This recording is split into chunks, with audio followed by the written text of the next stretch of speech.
Narito na ang Balitang Express sa oras na ito.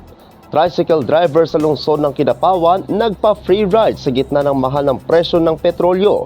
Manong driver pinusuan via online. Hindi hadlang ang halos 100 piso kada litrong presyo ng gasolina para sa isang tricycle driver na patuloy na nagpapakita ng kabutihan sa mga kalsada ng lungsod ng Kidapawan. Nakilala sa social media ang driver na si Juby Puyod matapos ibahagi ng pasaherong si Riza May ang kanyang karanasan.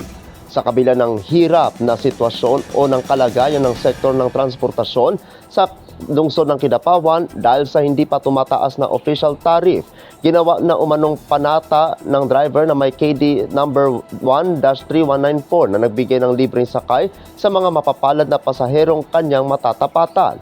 Ngunit hindi lang pala sa libreng sakay nakilala si Juby. Sa mga komento ng mga nakakakilala sa kanya, ibinunyag na isa rin siyang bayani sa kalsada dahil sa pagiging aktibong blood donor.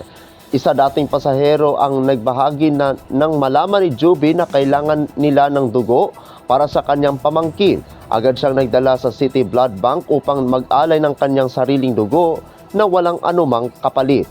Ayon sa kanyang mga kapitbahay sa Barangay Barracks, Sudapin, likas na matulungin si Juby, isang katangiang nananatiling buhay sa kabila ng krisis sa ekonomiya at matinding sikat ng araw. Dahil sa kanyang ginintuang puso, bumuhos ang suporta at papuri para sa tsoper. Isang negosyante ang nag-alok ng free tapioca para kay Juby bilang pasasalamat sa kanyang serbisyo publiko. Sa kabilang banda, bagaman marami ang naghihikahos na driver, may mga pasahero na rin ang kusang nagbibigay ng dagdag pamasahe bilang konsiderasyon sa hirap na dinaranas ng mga tsoper ngayon.